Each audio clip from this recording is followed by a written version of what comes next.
Prime Minister said, only now we are pleased to administer oath of office.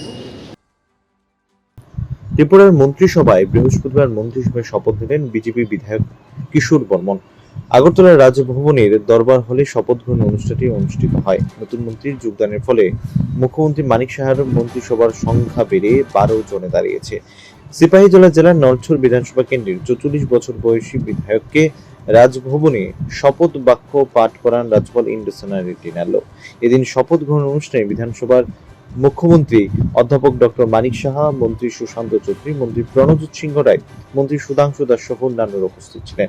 এদিন শপথ বাক্য পাঠের শেষে সংবাদ মাধ্যমের মুখোমুখি হয়ে মন্ত্রী কিশোর বর্মন জানান, যখন দল তাকে যে দায়িত্ব দেবে সেই দায়িত্ব তিনি নিষ্ঠার সঙ্গে পালন করবেন। দেশের সরকার ও রাজ্যের সরকার ভরসা করে এত বড় দায়িত্ব দেওয়ার জন্য প্রধানমন্ত্রী নরেন্দ্র মোদী এবং রাজ্যের মুখ্যমন্ত্রী অধ্যাপক ডক্টর মানিক সাহাকে ধন্যবাদ জানান তিনি। উল্লেখ্য, ক্ষমতাসীন বিজেপি দলের মধ্যে ক্রমবর্ধমান প্রভাব এবং সাংগঠনিক দক্ষতার জন্য পরিচিত বর্মনকে রাজ্য সরকারের একটি গুরুত্বপূর্ণ দপ্তর শিক্ষা বিভাগের দায়িত্ব দেওয়া হতে পারে বলে সূত্রের খবর। পাশাপাশি এদিন পর্যন্ত মন্ত্রী পরিষদ থেকে বর্তমানে কোনো সদস্যের বিদায়ের কোনো খবর পাওয়া যায়নি। আমি আমাদের সর্বোচ্চ নরেন্দ্র মোদীজিকে আমি ধন্যবাদ জ্ঞাপন করব। আমাদের স্বরাষ্ট্রমন্ত্রী অমিত শাহ, আমাদের সাধারণ সর্বভারতীয় বিএল সন্তোষজি, সর্বোপরি আমাদের ত্রিপুরা রাজ্যের মুখ্যমন্ত্রী অধ্যাপক ডক্টর মানিক শাহ সহ আমি সমস্ত আমাদের যারা উচ্চ নেতৃত্ব আছেন, রাজ্য নেতৃত্ব আছেন, সবাইকে আমি কৃতজ্ঞতা জ্ঞাপন করছি, সবাইকে আমি ধন্যবাদ জ্ঞাপন করছি। ডক্টর নিয়ে এখনো পর্যন্ত কোনো চর্চা রয়েছে না, এসব বিষয় নিয়ে এখনো চর্চা হয়নি। আমি ভারতীয় জনতা পার্টির একজন একনিষ্ঠ সৈনিক, এসব নিয়ে ভাবনা চিন্তা করি না। দল যখন আমাকে যেই জায়গায় যে পরিস্থিতিতে বা যা দায়িত্ব দিয়েছে সেটা দায়িত্ব এবং কর্তব্য হিসাবে আমি নিষ্ঠার সাথে পালন করে এসেছি। আগেও যা দায়িত্ব দেবে সেটা নিষ্ঠার সাথে। কিশোরবাবু, আপনি বাংলাতেও দলের কাজ সংগঠনের দায়িত্ব পালন করেছেন, কোথাও কি এই অভিজ্ঞতাগুলো বা প্রশাসনের কাজে লাগবে? কিভাবে লাগবে? বাংলাতে আমি অন্য ভূমিকায় ছিলাম। বাংলাতে আমি দলের কাজে, সংগঠনের কাজে ছিলাম, নির্বাচন জেতানোর কাজে ছিলাম, সেখানে আমি প্রশাসনিক কাজে ছিলাম না। তো সেটাও সাংগঠনিক কাজও অনেকে প্রশাসনিক ক্ষেত্রে কাজে আসে। দুটো অভিজ্ঞতাই সেখানকার সরকারকেও দেখেছি, আবার ত্রিপুরাতে 2021-এ আসার পর আমাদের সরকারের সাথেও বিধায়ক হিসাবে আমি কাজ করেছি।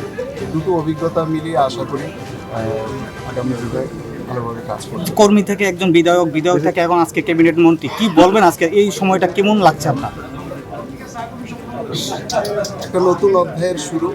তবে আমি মনে করি না যে কোনো ধরনের চ্যালেঞ্জ সামনে আছে। আমাদের সামনে আমাদের আদর্শ, আমাদের প্রধানমন্ত্রী আছেন, আমাদের মুখ্যমন্ত্রী আছেন, যাদের স্বচ্ছ ভাবমূর্তি দেশে শুরু করে বিদেশে সারা বিশ্বের মধ্যে নন্দিত।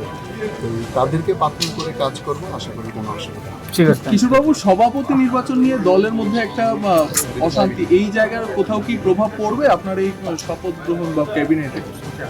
সেটা দলীয় ব্যাপার, দল চিন্তা করবে সভাপতি কে হবেন না হবেন।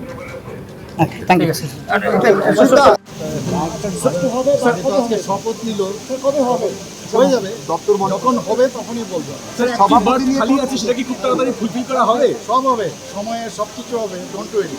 আর সভাপতি নিয়ে কিছু বলবেন, মানে দলের সভাপতি কোন, মানে এখন কি পর্যায়ে আছে? সময়ে কথা হবে, সময়ে সব, মানে টাইম উইল স্পিক ইট। অন্য রাজ্যে সভাপতি ঘোষণা হয়ে গেছে, ত্রিপুরায় এখনো ঘোষণা হচ্ছে না, এরকম কোনো বিষয় না। এক এক জায়গায় এক এক রকম অবস্থা থেকে আজকে মন্ত্রিসভার যিনি সদস্য হয়েছেন এই কিশোর বর্মন, ওনাকে নিয়ে 12টা বার্তের মধ্যে আমাদের ফুল ফ্লেজেড যে মিনিস্টার সেটা সম্পূর্ণ হয়েছে। একটা বার্তে আমাদের MOS আছে।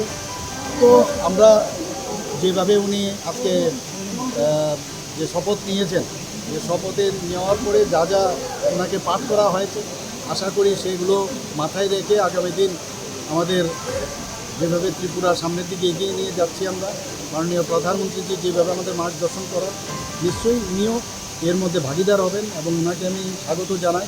এবং আগামী দিন আমরা সবাই মিলে এই ত্রিপুরাকে, যেটা আমরা বলি এক ত্রিপুরা শ্রেষ্ঠ ত্রিপুরা, সেটা নিশ্চয়ই আমরা।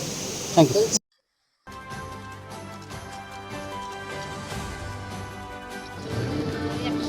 জিনিস